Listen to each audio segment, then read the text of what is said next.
Penelope McGee. This is a bench trial, so it's going to be all up to Judge Beverly Cannoni of Karen Reed fame. They're all in the same courtroom as the Karen Reed case, Fan included. She's going to decide whether McGee's guilty or not of manslaughter. Prosecutors say that McGee knew her husband, ex-husband, Andrew, had cardiac issues when she got into an argument with him at his house. So now she's charged with manslaughter. Next witness, this is a big one. Zuzzie Savitz. This is the daughter of the victim and the defendant. She was there. This case may ride on what she has to say. Let's watch. And who did you live there with? My dad and my brother Harry. And specifically on January 28th of 2020, how old were you? 18. And what grade were you in school? 12th grade.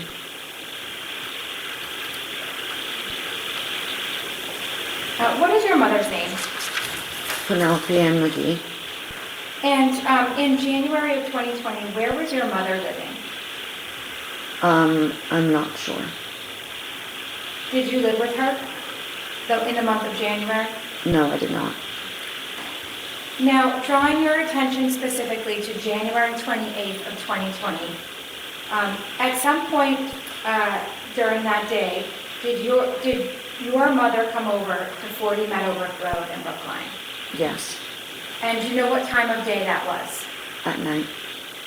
And can you tell the court what happened on January 28th of 2020 when your mother came to Meadowbrook Road in Brookline?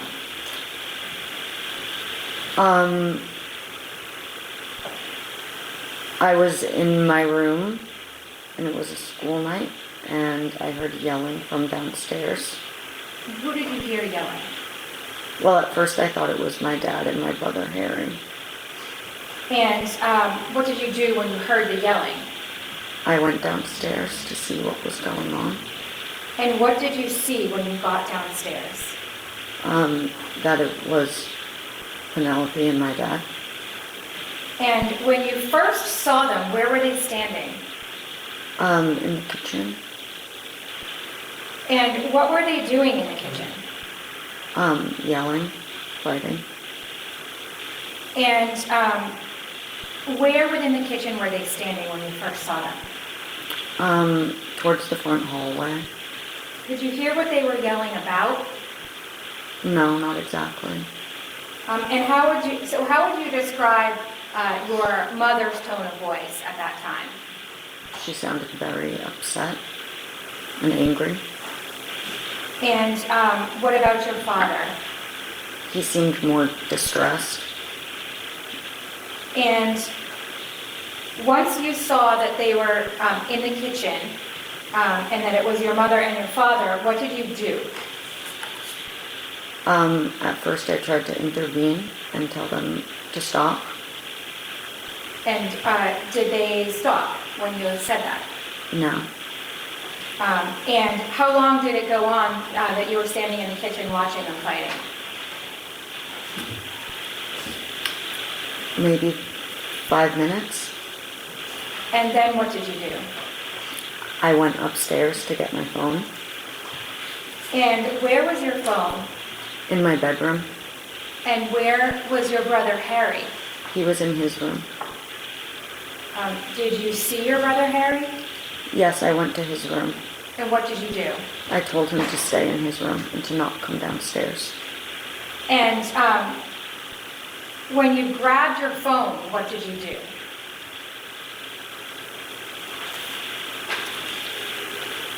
I first texted and called my brother, Noah. And after you did that, what did you do? I started walking towards the stairs and dialed 911. And were you connected to 911? Yes. And as you were connected to 911, what happened? I went down the stairs and I told them that there was a domestic dispute happening. And by the time I came down the stairs, Penelope and my dad were in the front hallway. And how close is that in relation to the stairs? It's right there. And what did you see them doing in the front hallway? Screaming, yelling, and my dad's back was pushed against the closet. And what... Judge, if I may read something. Yes.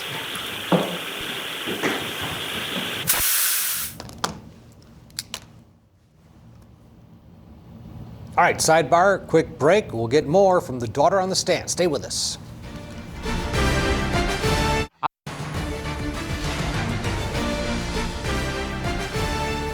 Welcome back to Court TV Live. Busy day here. Some incredibly interesting cases we're watching. We're in Dedham, Massachusetts, of course, for the socialite manslaughter trial for defendant Penelope McGee. We're also still in West Virginia, where the state is presenting a rebuttal case. And if you want to watch this game, this is the Ponzi scheme murder trial. Natalie Cochran. You could stream it over on courttv.com and watch that there. It's the rebuttal case, then it'll be closing arguments here. But boy, in Massachusetts, we have a fascinating scenario playing out right now. The daughter of the defendant is on the witness stand. She's also the daughter of this man who died in this. Penelope McGee is facing manslaughter charges tied to her husband, Andrew Savitz's death. This has happened back in 2020, and the daughter was 18 at the time. She is now 23 years old. Her name is Zuzzie Savitz. So, big question. Did mom actually perform CPR on dad after this argument where he collapses? Zuzzie's going to answer that. Coming up, let's watch. When you got into the stairs and saw your parents the second time, what were they doing? Still arguing. My dad was asking my mom to leave. And what was your mom doing? Yelling at him. During that time, they kept moving towards the door. He was trying to tell her to leave, and she kept pushing back towards him. And when you say pushing back towards him, what do you mean? What was she doing? Shoving him. And where was she shoving him? His chest. And what was she shoving him with? Her hands. And how many times did you see her shoving him? Multiple, but I don't remember the exact number. And besides shoving, did her hands touch him in any other way? Yeah, his face. And how did his hands touch her face? What was she doing? She slapped him. How many times did she slap him? Once. And where were they standing when the shoving and the slapping occurred? In the front hallway. And what was your father doing when your mother was shoving and slapping? Asking her to leave. And he had his hands up, kind of in defense.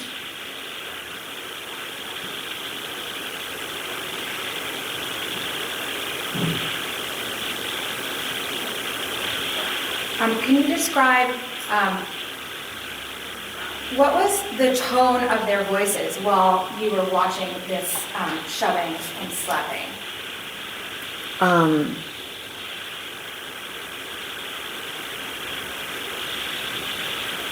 Penelope sounded very erratic.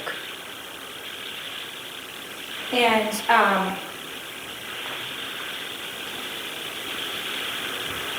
were you on the phone with 911 when you were observing this? Yes. And how did the pushing and the slapping end? My father collapsed. And where did he collapse? Onto the floor in the front hallway. And what did you do once that happened? I started screaming and I told 911 to send an ambulance. And what was your mother doing once your father collapsed?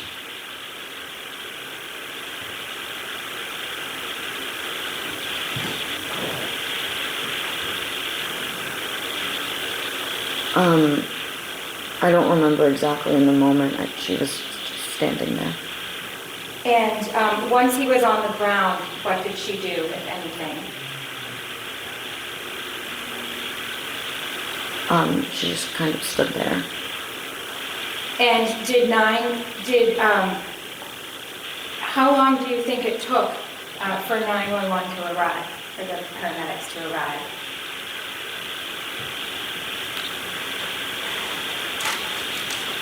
I'm not sure exactly about the paramedics, but it took the police about 5 or 6 minutes to arrive.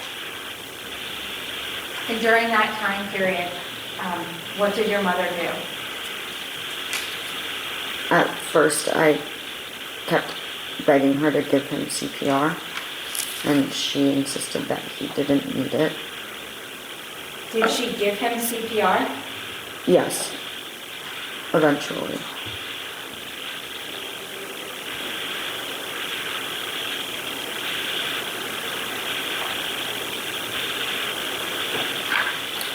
How would you describe your mother's behavior that night, from the time that she arrived at the home to when your father collapsed?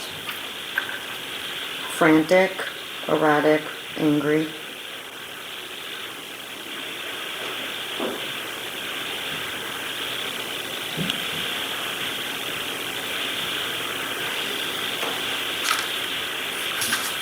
Ms. Savitz, I'm going to play exhibit number 1. Okay, Philip DeBay, what do we think here? So, daughter says, yes, gave CPR, but only after I urged mom to do it.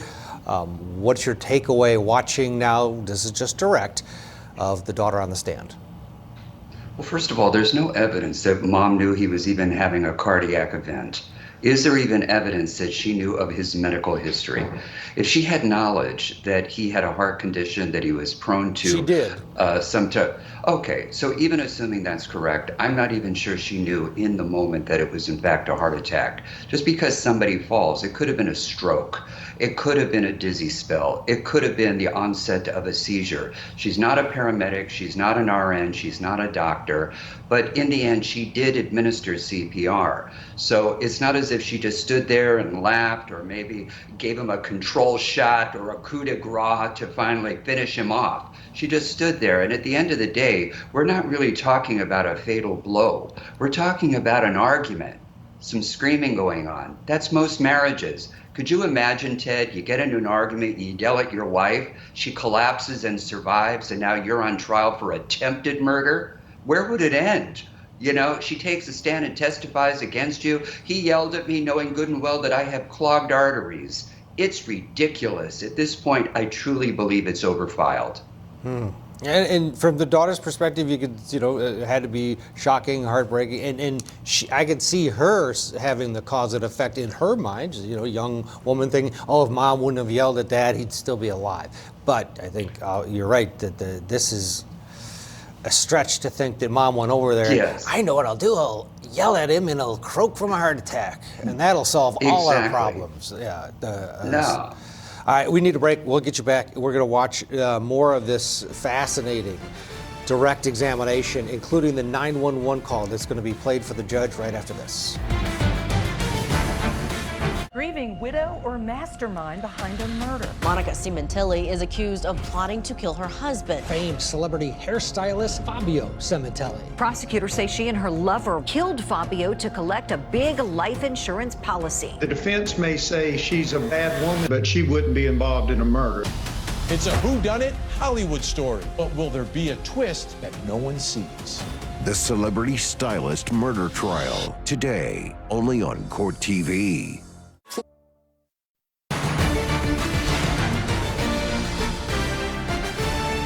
Let's head back to Massachusetts now, where we're watching day 1 of the socialite manslaughter trial. The defendant here, Penelope McGee, is accused of causing the death of her ex-husband, Andrew Savitz.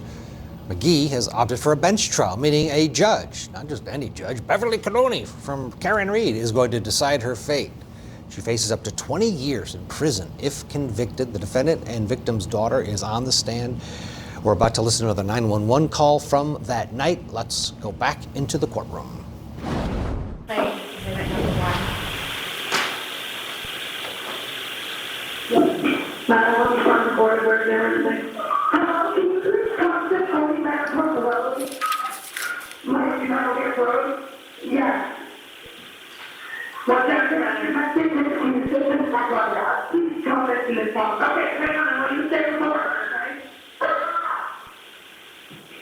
Sarah, 40 minutes, what's for the message? I'm here to come right now. So stay on the way, I want you to stay on the phone, see what's your name? Stop! Why is it listening? Stop! Lizzie, stop! Zuzzie! Does anyone have weapons there? What? Does anyone have weapons? No! Stop! What's going on? What's happening? Stop!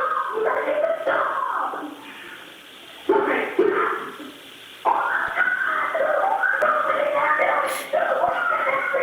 Okay, what just happened? How do you handle it? What just happened? Okay, is he breathing? Okay, can you bring your mom check for me, please?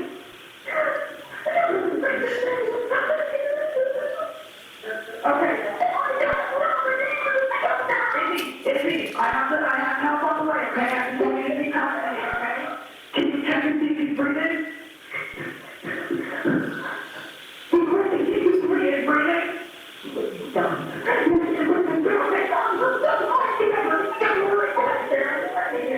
Okay? And just said paramedic 10, 40 medical gloves, and down. You're okay. And just said paramedic 10, 50 medical gloves. And down. It's within an eye. You're anything at the time. Okay. Okay. Still love you, Dad. Izzy, I'm sorry, okay? Okay. How old are you? I'm 17. Okay. Please just stay on there. Please just stay on there. Please. I understand on the way, I promise, okay? I'm gonna say, okay. Okay, stay on the way. He is breathing, right? Is he talking to you? Izzy.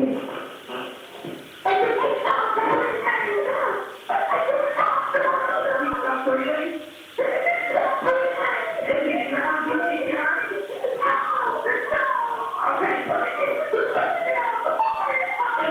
Izzy, help on the way, okay? I'm gonna help you with CPR, okay? Your mom know how to CPR?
Ms. Savitz, is that your voice on that recording that we just heard? Yes. And is that the call that you made on January 28th of 2020? Yes. And when you were making that call, where were you standing? In the front hallway. And where was your dad when you were making that call? On the floor. And was he close to the stairs? Yes. Now, Ms. Savitz, I'm going to show you some photographs.